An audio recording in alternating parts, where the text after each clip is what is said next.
Hello everyone, good morning and welcome to 3 Charts in 1 with me, Richard Perry, market analyst for Infonox on Wednesday the 29th of June. Now, 3 charts I've got for you today. I've got the euro, which is just looking like it's started to fall over again. We're also looking at a couple of indices with the S&P 500 futures.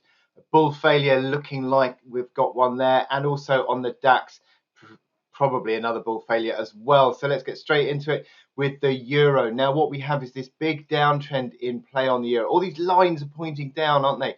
That downtrend of that dates back to February. We've got also the 55-day moving average, which is this blue one here, basis of resistance in the last few rallies, and also the 21-day moving average also pointing lower. But also look at this, the RSI pulling back to 50, starting to fall over again. And if I zoom in a little bit, you can see that this pivot has basically within this trading range of the past 8 weeks or so is now back to the resistance band. 106 to 106.40 area is the pivot, failing around that 106 area and then starting to move lower yesterday, and it's just starting to look again as though it's faltering once more, as I said, with that RSI falling over at 50, and it just looks like it's going to be sort of a sell into strength really still on this euro play.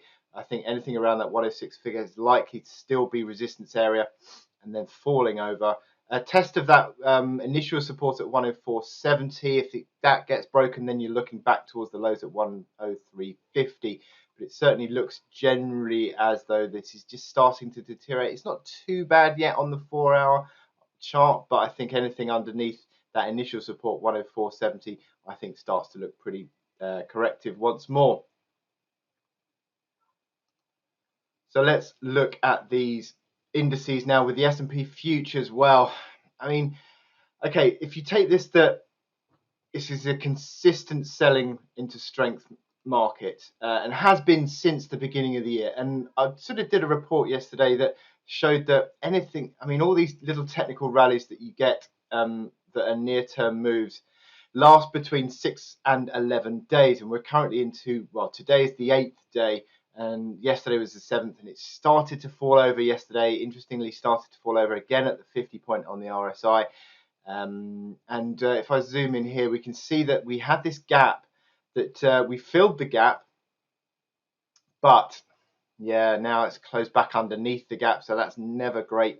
So losing that gap support again and sort of posting a bearish engulfing candle, bearish Q1 day reversal, whichever way you want to call it, doesn't look good, where you start to move higher and then close decisively lower on the previous session.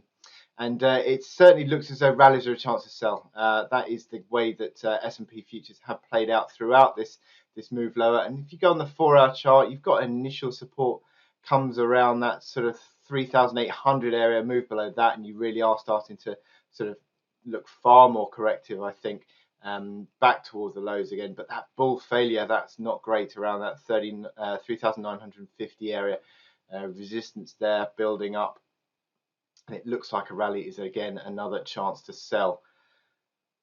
Finally, similarly on the DAX, what we have is this DAX chart that again is sort of pulled back to old support area that's become a basis of a pivot now. If I get that crosshair, you've got a whole sort of batch of resistance really that sort of starts 13,200 area up towards 13,430, which was the reaction, that the first lower high of the sell-off. So a failure to break back above that suggests that again the market is still in this corrective mode. Two candles in a row that really are bull failure candles, where you have the initial move higher and then selling into the close. That again, that's never great, especially given the fact that the RSI momentum is still corrective. And just looking across all these metrics, it just looks as though these are all markets that are rallying into resistance and starting to falter.